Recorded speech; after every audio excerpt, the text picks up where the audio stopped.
വരുന്ന 5 വർഷത്തിനുള്ളിൽ തൊഴിലില്ലായ്മ നിർമ്മാർജ്ജനം ചെയ്ത് എല്ലാവർക്കും തൊഴിൽ, പട്ടിണി മരണങ്ങൾ ഒഴിവാക്കി ദാരിദ്ര്യ നിർമ്മാർജ്ജനം, അക്രമങ്ങളും അഴിമതിയും ഒഴിവാക്കി കേരളത്തിന്റെ മുഖച്ഛായ തന്നെ മാറ്റുമെന്ന് മുഖ്യമന്ത്രി. മാറ്റും മാറ്റും, മുഖച്ഛായ മാറ്റി മാറ്റി നമ്മുടെ നാടിനിപ്പം മുഖം തന്നെ ഇല്ലാണ്ടായി. ദൈവത്തിന്റെ സ്വന്തം നാട്, ഗോഡ്സ് ഓൺ കൺട്രി. ഇപ്പോഴോ പിശാചുക്കളുടെ സ്വന്തം കൂട്. അയ്യയ്യയ്യേ,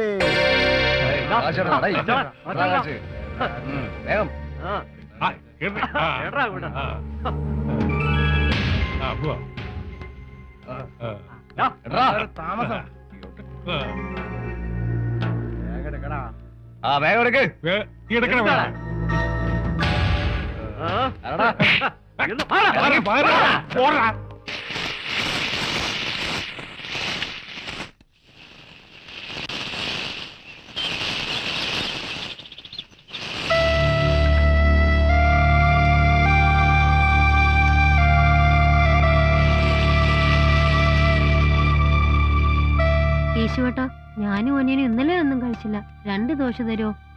വിശന്നിട്ട് വയ്യ. കൈ കാശുണ്ടോ?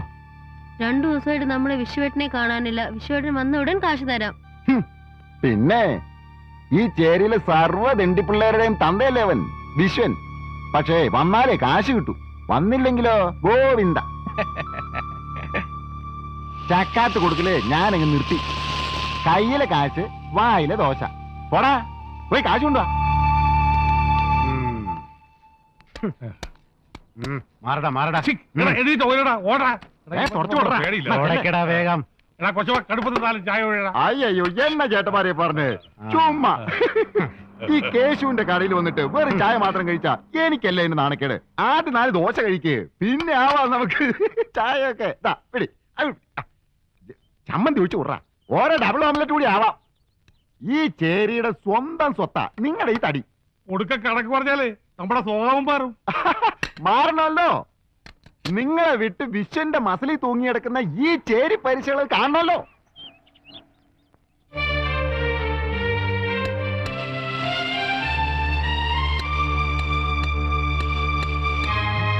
ഇത്ര നേരം വട്ടം അങ്ങനെ നിട്ടില്ല. നീ വട്ടം ചുറ്റിപ്പോയ സംശയം.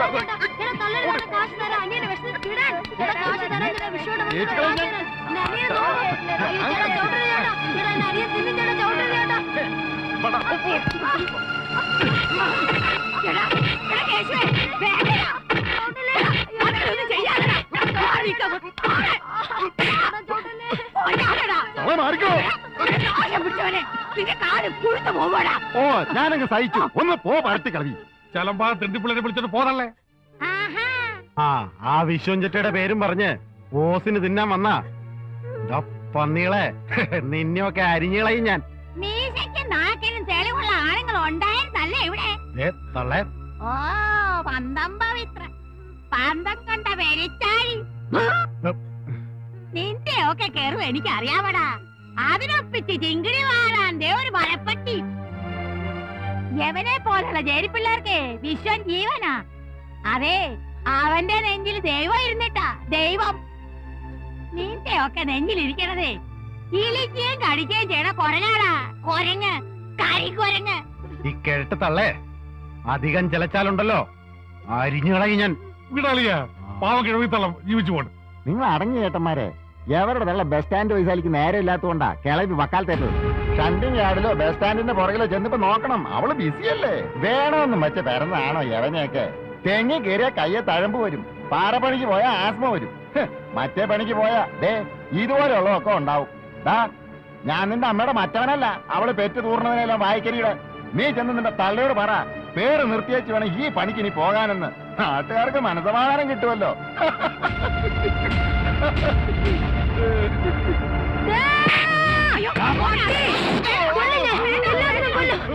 എന്റെ അമ്മയ്ക്ക് പറയുന്ന എല്ലാം കൊല്ലില്ലേ?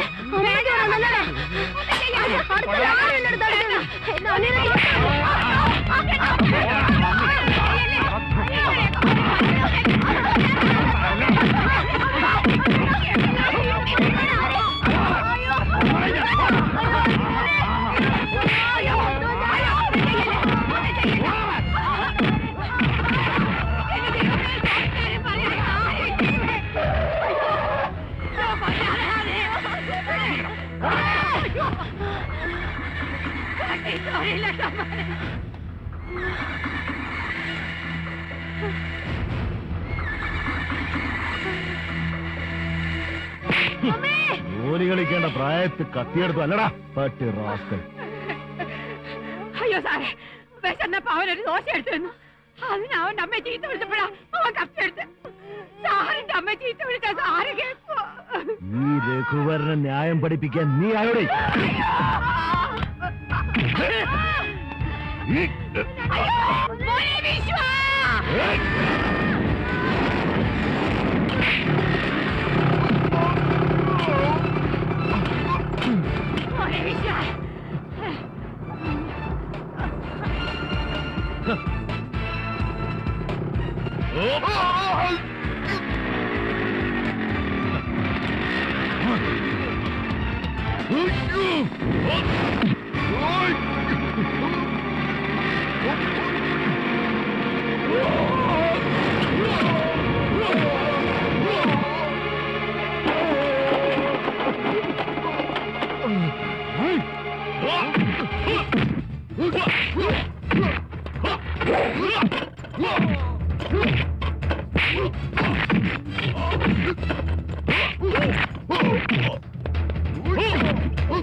മാറിയാട്ടെ, ഇവന് ഞങ്ങൾ നോക്കിക്കോളാം.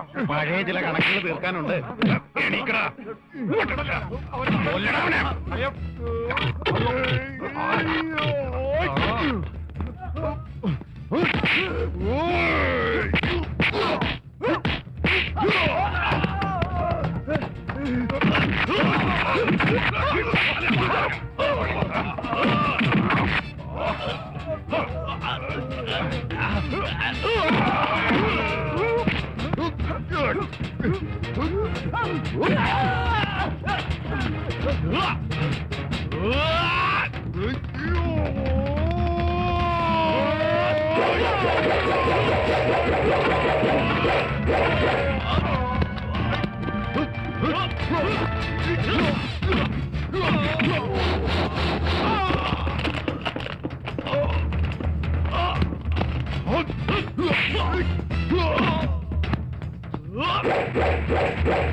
തൽക്കാലം നിനക്ക് പോവാം.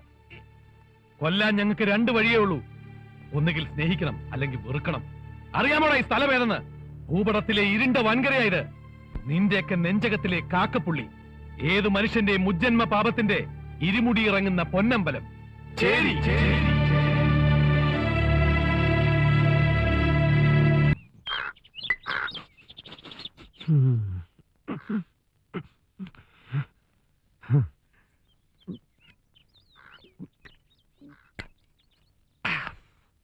ഇനി പറ, അത് കൊച്ചിനെന്താ വേണ്ടത്? എന്റെ പേര് ആരതി. ഉം, ഞാനൊരു ജേർണലിസ്റ്റ് ട്രെയിനിയാണ്. ഉം. ഞാൻ ഈ ചേരിയെ കുറിച്ച് ഒരു ഫീച്ചർ എഴുതിക്കൊണ്ടിരിക്കുക. ഹസനിക്ക് എന്നെ ഒന്ന് സഹായിക്കണം.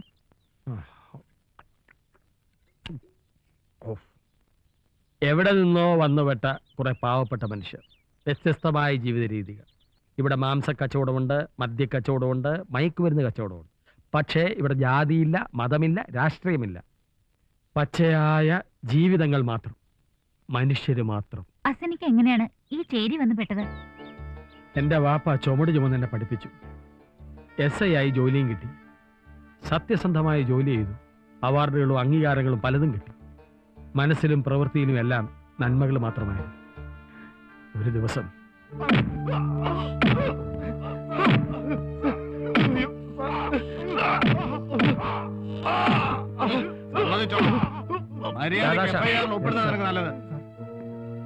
അവന്മാരെ വല്ലതും സമ്മതിച്ചോ? ഇല്ല ഞാൻ നിർത്തോ. ഹലോ, SI ഹസൻ ബാബ സ്പീക്കിംഗ്. അസംഭാവ, ആ 3 പേരെ അങ്ങ് ഇറക്കി വിട്ടേക്ക്. അവന്മാർ നമുക്ക് വേണ്ടപ്പെട്ടവരുടെ ആൾക്കാരാ. സോറി സാർ, ബുദ്ധിമുട്ടാണ്. ഇവന്മാരെ ബോംബ് എറിഞ്ഞതിനും കൊല ചെയ്തതിനും ദൃക്സാക്ഷികളുണ്ട്. ഇവന്മാരെ കൊണ്ട് കുറ്റം സമ്മതിപ്പിക്കാൻ എനിക്കറിയാം. ബാക്കി കോടതി തീരുമാനിക്കട്ടെ. എടോ, അത് കോടതിയിൽ എത്തിയാലത്തെ കഥയല്ലേ. ഇത് വെറും ഒരു സാമുദായിക ലഹളയാണ്. ഒരു ലഹളയാവുമ്പോ ഇരു കൂട്ടരും ബോംബ് എറിയുകയോ കൊല്ലുകയോ കൈകാൽ വെട്ടുകയോ ഒക്കെ ചെയ്യും. അത് സർവ്വസാധാരണം. അവരെ കോടതിയിൽ ഹാജരാക്കണമെന്ന് തനിക്കെന്തത്ര നിർബന്ധം? മനസ്സിലായി. സാമുദായിക ലഹള ഇവന്മാർക്കൊരു മറ മാത്രമായിരുന്നു. താൻ ഞാൻ പറയണത് ചെയ്താൽ മതി. സോറി സാർ, ഒരു സീനിയർ ഓഫീസറായ താങ്കളെ അനുസരിക്കാൻ എനിക്ക് ബുദ്ധിമുട്ടുണ്ട്. താൻ വെറുതെ കിടന്ന് ചിലക്കാതെ കാര്യം പറഞ്ഞ് സംസാരിക്കേ. ഞാനും താനുമൊക്കെ ഈ കസരകളിൽ ഉറച്ചിരിക്കണമെങ്കിൽ മുകളിലിരിക്കുന്ന ചിലരുടെയൊക്കെ കൃപകൾ വേണ്ടിവരും. ആ മുകളിലുള്ളവർക്ക് വേണ്ടപ്പെട്ടവരാ തന്റെ കസ്റ്റഡിയിലുള്ളത്. തനിക്ക് എന്താ ആവശ്യമുള്ളെന്ന് പറ, അത് വീട്ടിലെത്തിക്കൊള്ളും. Sorry sir.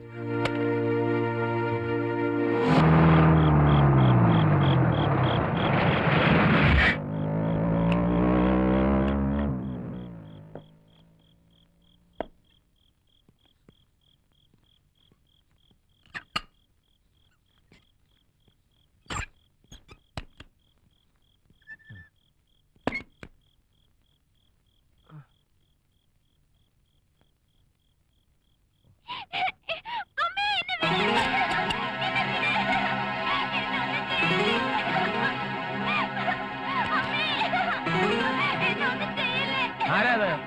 കുട്ടി ഇവിടെ വരൂ. എന്താ എന്ത് പറ്റി? എന്നെ രക്ഷിക്കണം സർ. ജോലി വാങ്ങിത്തരാന്ന് പറഞ്ഞ് ഇന്റർവ്യൂ ആണെന്ന് പറഞ്ഞ് ചീപ്പി വിളിച്ചോണ്ടോയി അവന്മാർ 3 പേരും കൂടെ എന്നെ.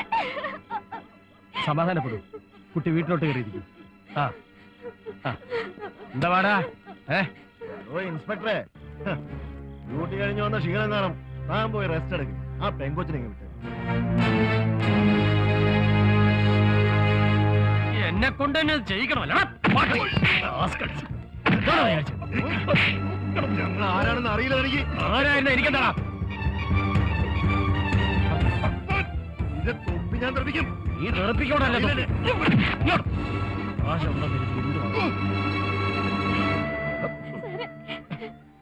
കേസൊന്നും ആക്കണ്ട. എന്റെ വീട്ടുകാരും നാട്ടുകാരും അറിഞ്ഞ നാണക്കേടാ. എന്റെ അച്ഛനമ്മ ആത്മഹത്യ ചെയ്തോളെ. അങ്ങനൊന്നും സംഭവിക്കില്ല. കേസ് ചാർജ് ചെയ്തേ പറ്റുള്ളൂ. ഇവന്മാരൊന്നും ഇങ്ങനെ വെറുതെ വിടാൻ പാടില്ല. കുട്ടികൾക്ക് കയറിയിരിക്കൂ. പറയുന്നതനുസരിക്കോ?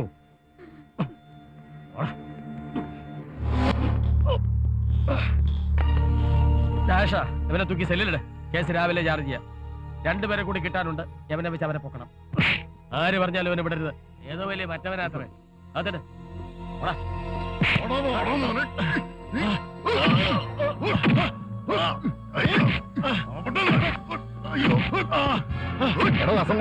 താൻ എന്തുദ്ദേശിച്ച് കളി കളിക്കുന്നേ? അയാളെ പറഞ്ഞോട്. കൂടെ പെണ്ണിനെ. സാർ, ഒരു പാവം പെൺകുട്ടിക്ക് ജോലി വാങ്ങി കൊടുക്കാന്ന് പറഞ്ഞു. അതൊക്കെ എനിക്കറിയാം. താൻ ഉദ്ദേശിക്കുന്ന പോലെ ആപ്പിയൊപ്പൊന്നല്ല ഇയാള്. മുഖ്യ ഭരണകക്ഷിയുടെ യൂത്ത് വിംഗ് ലീഡറാ. ഏത് കോപ്പായാലും എനിക്കെന്താ സാറേ? നാളെ രാവിലെ കോടതി തീരുമാനിക്കും ഇവനെ വെറുതെ വിടണോ വേണ്ടേന്ന്. ഓ, ആ പെൺകുട്ടി തനിക്ക് കംപ്ലൈന്റ് പോലും എഴുതി തന്നിട്ടുണ്ടോ? ഇല്ല, അത് ഞാൻ ഉണ്ടായിക്കോളാം. ഏടോ, താൻ എന്തുദ്ദേശിച്ച ഏതൊരു പെൺകുട്ടി വീട്ടിൽ പൂട്ടിയിട്ടിരിക്കുന്നത്? തന്റെ പേരിൽ വേണമെങ്കിൽ എനിക്കിപ്പോ കേസെടുക്കാം. മര്യാദയ്ക്ക് ആ പെണ്ണ് ഇയാളുടെ കൂടെ ഇറക്കി വിട്. അതാ തനിക്ക് നല്ലത്. ഡോ, താനും ഞാനും ഒന്നും കണ്ടിട്ടുമില്ല കേട്ടിട്ടുമില്ല. താൻ ഓവർ സ്മാർട്ട് ആകാതെ ഞാൻ പറയുന്ന അങ്ങ് അനുസരിച്ചാ മതി. ഓ, ഇപ്പൊ മനസ്സിലായി മാമാപ്പണി ചെയ്യണമെന്ന്. അതിനീ അസംഭാവേ കിട്ടില്ല. എന്റെ വാപ്പ അലിയാരി കുഞ്ഞ് ചുമടെടുത്ത് അന്തസ്സായിട്ട് വളർത്തിയതാ ഈ തടി. ഇതിലും ഭേദം ചുമടി നോക്കുന്നതാ. എനിക്ക് വേണ്ട ഈ പണി. ദാ.